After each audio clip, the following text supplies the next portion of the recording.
What's up guys, Julien here, back with another video. Today we're doing a deck profile for the Santa Clara Regional. I got 5th and Jesse got 4th place, my goat. Just a little bit better than me, it's all good, it's all good. We both played Dracotail. We played like almost the same deck list, so we're just gonna do the deck profile together. First I wanna start with shoutouts. I wanna shout out the Gaming Metro, my team. Shout out SK Games, Hub City Collectibles, as well as Card Art, my local OTS, shout out them. Shout out to Fenrir Support Squad, the Discord, all the homies, all the boys, and then shout out to Jesse because like he built and tested like most of this list, and then 5 minutes before deck lists were due, I was like, yo, I'm changing my deck and playing this. So yeah. Also big shout outs to all the homies who are here with us. Big shout outs to John who plays with me a lot. Yeah, let's get right into it. Alright, so we played the Dracotail list. 3 Fimena, 3 Lucius, 3 Molar, or Mululu, Pan, Urgla. Only played one of these. I know people bump these cards up. We play other additional fusion materials, so I don't think hard drawing these are necessary because you can always access them through your engine.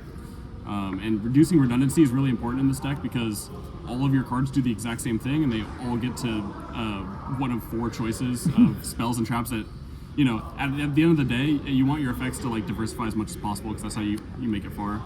Ketu, Rahu, and then one of each trap card. Yeah, for the engine ratios, I feel like there's not really a better way to play this, especially like you said with the other cards that we're playing in our deck. Like 3 of every card we're playing at 3 is like mandatory because if you don't see Dracotail cards, like you're not really playing the game. Yeah. Right? And other than that, like you don't want to play more than one of each trap, but also the traps are really important to play both because you need to recycle your engine. Like I had a game where I messed up the recycling in the engine part, and then I just ran out of like I couldn't trigger my effects because I had no more spells in deck. I had no more traps in deck. So you really want to make sure like 2 traps is mandatory, 3 of each card that we have at 3 is mandatory, and then one of each of these makes sense with the package you're about to see. Yeah, I'd say you could include additional Urglas because this card likes to get DD crowed a lot and taken out of rotation, but otherwise I think it's fine. Also, just to add on to Julian's point really quick, one thing you want to do when you play this deck is you want to make sure that the trap is putting back the trap is what he was getting at, because you can infinitely loop them if the game state gets to that, and that way you can keep using your effects, because you can't use your effect to pop a spell or trap or back row or negate a monster if you don't have a spell or trap in your deck to set. Yeah, I had a game where I ran out of things, right? I had 1 left, but my opponent like didn't catch up on that. So I used like Chainlink 2, one of them, Chainlink 3, the other one, knowing that one of them was gonna fizzle, but it still scared him into activating his card. Yeah. Okay, and then on to like the sub-engines. We played the Shaddoll sub-engine, so 2 Squamata, 1 Hedgehog, 1 Beast, and 1 Dragon. These are very, very powerful fusion materials. We played 5 to try to see one every hand while also not at the same time drawing a ton of Shaddoll monsters.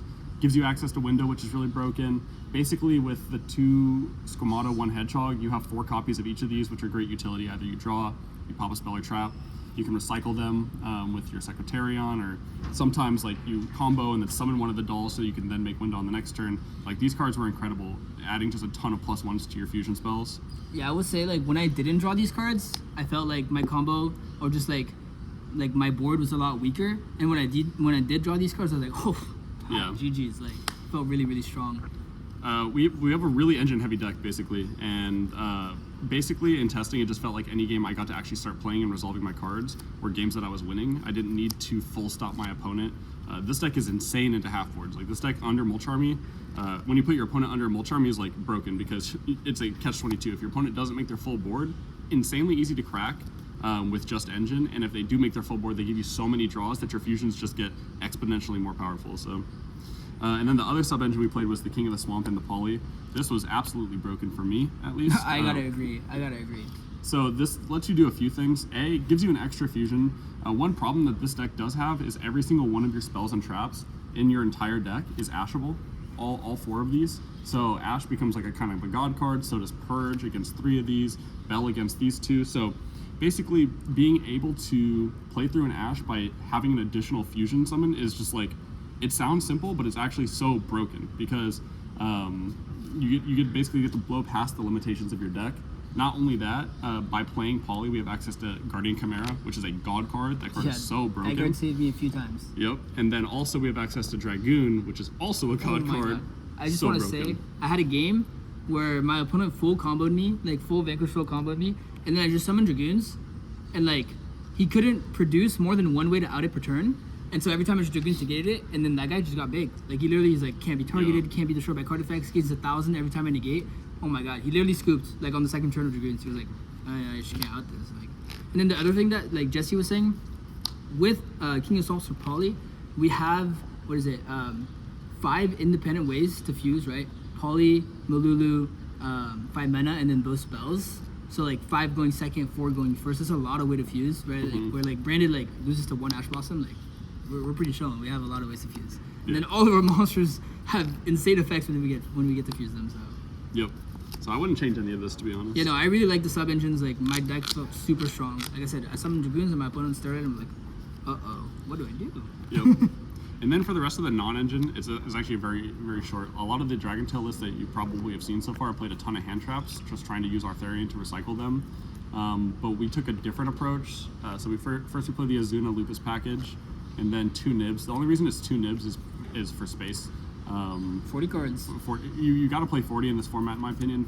Fuelos is the only actually good hand trap, and 5 mana. So I'm just trying to see those cards as much as possible. Yep. We prioritized hand traps that created a board presence because building your board on your opponent's turn is just absolutely unethical. So the Azuna was a nice complement to the Dracotail engine. You'll see when we do the extra deck, we only played a couple targets to exceed, but it was completely fine because they work together very well. One thing about Nib, Nib might look a little dubious in a format where Ripper is like super common because obviously this card gets checked. But when we have Izuna, Nib, and 5 mana, there are too many powerful cards that your opponent has to Ripper negate. And the way I thought about these cards was in a little bit of a hierarchy, where if I had 5 mana, I would use Nib or Azuna to force that through. I would make sure, if I was forced to do so, I would, send the Azuna into the Ripper negate to then push through one of the Nib or the 5 mana. And then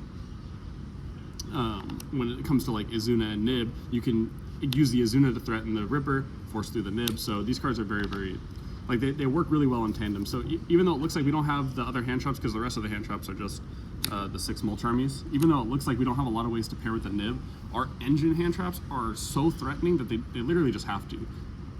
No, yeah, I totally agree. Also, the nice thing, like, this deck can afford to play 6 Mulch Armies because when you go first and you open the Mulch Armies, you fuse for Altharion, and Altharion just, like, you just include extra materials from the hand, and then you transform them into the other cards in your graveyard. Like, so broken. The Mulch Army becomes, like, a new 5 mana back in your hand. It's really, really strong. So, like, if you lead King of the Swamp or you lead 5 mana, you can fuse Mulch Army plus a name. And then you either add back the name that you use, and then the 5 mana or the King of the Swamp, and you get to just recycle, and it's just so broken. So good. One thing that I got told a lot that I differ from is I really like Perulia this format, especially in this deck. So this card might seem weird in some matchups like Yummy, because your opponent can literally give you 0 draws with some hands, but there's no world they're giving you 0 draws and they're ending on Herald. Herald is the literally only problematic card in that matchup. If they don't end on Herald, then they're dead. Yeah, they just lose. I was actually okay with playing a card where if my opponent gave me 0 draws on it, it meant they had a half board. Like I said earlier, the Dracotail engine into half boards is just unfair. It's insane. Yeah, what's really broken about it is that every board breaking effect, like Malulu, like Pan, like Orgala, are non-targeting interruptions. Yep. So therefore, your opponent either has to like respond to them and then you get to hit something else, or if they don't respond, then you just like turn off their strongest boss monsters, pop their important like spells and traps and all that stuff. It's really, really, really good. Like I had a game where I Ketu'd, fused Urgala, Malulu, and Pan, and my opponent was like, yeah, their whole board is gone after that pop, one. Pop, negate, like, yeah, shout out to Tom, that was Tom in the back. So yeah, 40 cards, and just the last thing to say is just making sure, like, this is like a cohesive non-engine strategy. Like, we didn't add any, like, you'll notice no Ash Blossom in the main deck, just because it felt like that wasn't pairing with our cards well, so it's something to keep in mind when you're deck building, like, try to make it so that your non-engine works well together, and not just, like, cards that you think are generically good in a format. Also, no Ash Blossom in the main, because we didn't really care. We didn't care at all about Perulia. Like, if we got Perulia, it was easy to give our opponents 0 draws and end on, like, the same board and like slightly weaker board. And if we got Fluid, it's like 2 draws max to end on the full board, and it's like, okay, sure, you went +1, but now I have like good board. I have probably like a Wit of Winda in hand. I have either like a Nib in hand, a Zuna in hand. Like it's really, really strong. Yeah, with the way our hand traps are, you either like have a way to Winda or Dragoon, or you have Nib or Itzuna alongside your board, and it's just not like the Dragontail board by itself is not an insane board, but paired with those is just unbeatable, to be honest. All right, move on to the side deck.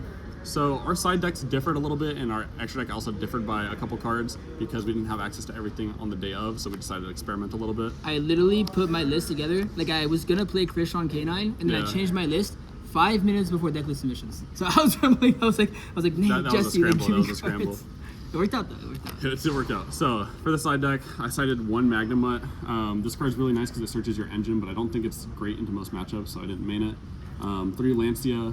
I didn't put that card in one time. I think put it in against. I played against like 1 or 2 Crystron, I think. So I put it in that instance. I don't even think this card's that good against Crystron, but if they don't have any Crystron engine rolling and they don't have Infinity, they don't have Dragster, and they just only have K9 cards. The K9 board is so easy to break. Yeah, they're getting like, exploded. It's crazy, yeah. 3 Fenrir. This is like the god going first card in this deck. It checks Izuna, it checks 5 mana, it checks Holy Stew, it adds you a monster, which is a free fusion material. This card is just, it's insane. Every matchup going first, this was going in. Yep. And then going second, I was putting this into Yummy, just because the threat of like, it forces Herald, and also if they don't have Herald or something, like the threat on the field spell of banishing it face down can force them to use Surprise to like, you know, move their field spell around, which is like, sure, now you just wasted a disruption trying to protect your field spell, which I'm usually end up outing anyways. Like I have Fenrir now, it's easy for me to make an SP, you know, like stuff like that. And then Ash Blossom in the side deck. So for me, these were going first cards, the Fenrir and the Ash Blossoms. I took out the 6 Charmies for these 6 in essentially every matchup. Just because obviously you don't want the multi Charmies in first. You needed a.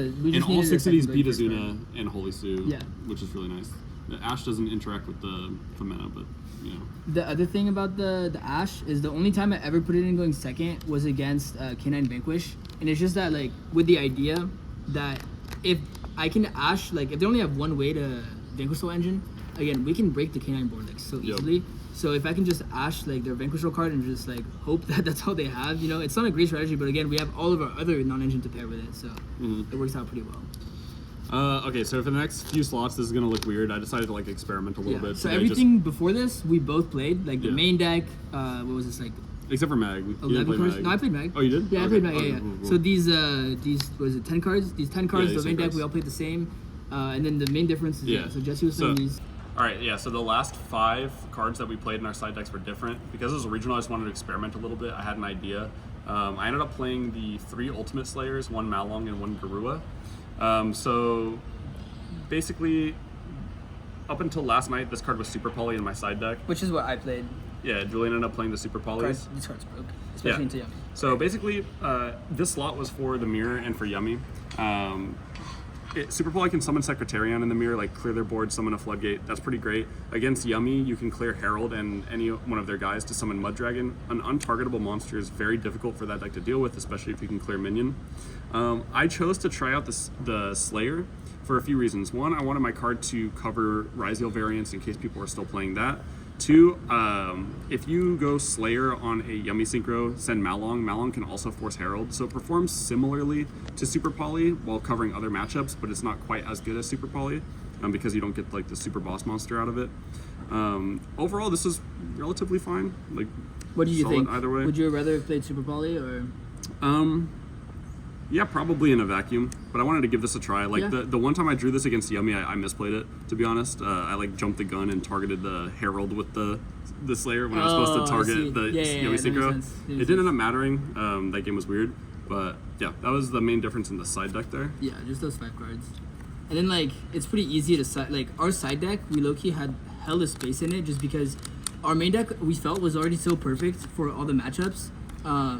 And so we didn't feel like we needed that many cards. We didn't want to side out too much engine. Yeah. So then we're like, well, we actually have the space to play these 2, and then it's easy for us. Like for example, against Yummy, you saw we play Izuna, right? We just take out the XYZs because we take out Izuna against Yummy. So it's really easy to cipher it. Yep. And then for the extra deck, this is also mostly the same except for a few cards. So we one card. One card. Yep. So 3 Altharian, 1 Galamo. You could play 2 Galamo, but you don't have to. I had it come up one time, but it didn't end up losing me the game that I didn't have a 5th synchro. One thing that you can do is you can use the traps to put back synchros, or you can use Arthurian to put back a synchro. Fusions. Okay, bro, it's a Yeah. long day. You can use the traps to put back the fusions, or use Arthurian to do so. So even if you run out of them, like you have ways to get them back that aren't just playing more. Secretarion is like a pseudo boss monster for this You can deck. also put them back, or summon them back. That's true. You can put it back too. Yeah, that's true. So this card's like, the floodgate effect is really not that good. I'm gonna be honest. In the mirror, it's not as insane as you would think it is to turn that off, because all of your ways to interact with your opponent's board are in the graveyard anyway, except for Arthurian. So you can just out Secretarion. But this card's great because it can revive Muller, Malulu, and you get an extra fusion summon on your opponent's turn, which is awesome. Also played Mysterion. I only summoned this card a couple times, but it's just an additional. One thing that's really important about these two cards is they're both able to be fusion summoned with stuff that's only on your board. One thing about the Dracotail cards is that you have to use monsters in your hand. So if you get in a grindy game state and you're low on monsters, you break their board, you add back Femena. If you don't have any other monsters in your hand and your traps get stopped to draw, you still need something to be able to make, and these cards come up for that. Dragoon, that's for the King of the Swamp. That card's broken. This guy's the go. Yep. Yummy basically cannot out this, so it's They like it's literally kind of a can't. win They con. literally can't out it. Winda, this card's also insane. Every time this card got summoned, it basically won. Guardian Chimera off of the Poly. Every time this card got summoned, also won. Basically, these 3 cards are, if you meet the conditions to summon them, that's game. Yeah. Also, Guardian Chimera is broken because like it's never getting ashed. Because every time we fuse or something, Yeah, you can we chain always block chain block it. We So always chain nice. block it, and then non-target pops, draw cards, and then we set cards with our other guys. It's really nice. It's never a raw Guardian Chimera. And then for links, played the Spirit and the Seals. Spirit's just so you can convert Lucius into a dragon. It's fine. SP. In some matchups, we don't make the Seals. We just choose to make SP instead, especially against Vanquish Soul or against Azuna decks where you don't think Seals is going to be as good, just because the Seals is a little bit vulnerable to the turn 0 plays. It's really great in the nib though, and you get an extra Muller, Malulu out of the Seal summon, and if you already have Malulu, say you made Secretarion and summoned out Malulu, then this can summon you a Pan or an Urgula or a Magnuma if it's in your deck, and you get some additional fusion material or additional interaction. So these were great. And then Ripper and Valon. I am fond of this package in terms of using Azuna. I really never felt like I missed Nash Knight or anything like that. Valon's a crazy card. Yeah, Valon's insane. Like you also like even in the mirror. if they're about to make Azuna, you don't have to like you need to summon Valon, but you don't have to use it yet. You can just sit on your Valon and be like, okay, whatever you summon is getting booked. You know, like and you don't have to use the it. fact that it's always untargetable when we make it, because we're Yeah. only ever making it with Lupus, means that we can just like stick this thing in the EMZ. It's untargetable. It books something. And if you play against Crystron, you can utilize the funny card in the extra deck, which is the Chimera Tech Mega Fleet Dragon, which actually came up for me a couple times because I played against a couple Crystrons. If you don't know what this card does, it lets you contact fuse any Cyber Dragon on the field with any number of extra, monsters in the extra monster zone. So against Crystron, you literally don't have to hand trap them or board break them at all. You can remove their SP and their Cyber Dragon Infinity with just literally summoning a monster from your extra deck. So broken. Ironically, the 2 times I did it, one time it did not win me the game, and then the other time, because my hand was like, I had no starter cards, basically, and then the other time it was just an unnecessary action I took because I wanted to make the card. But against Crystron, like one cool thing you can do is summon Valon in the EMZ, and that way, even if they don't make the SP, they really cannot out Valon unless they can get to Nash Knight. And then if they don't do that, then you can contact Valon and their Infinity for Chimera Tech, and then you can Valon out another card as well. So I wasn't able to get my hands on one of these when I was like resubmitting my new deck list. So instead I played Zeus with the idea of just like when you make Valon, like it's untargetable, right? So you go battle, attack, make Zeus effect. That didn't come up for me once. In theory, like it could come up, but I definitely think that any other card in the extra deck would probably be better than this. Like I don't think this actually comes up in a real game state.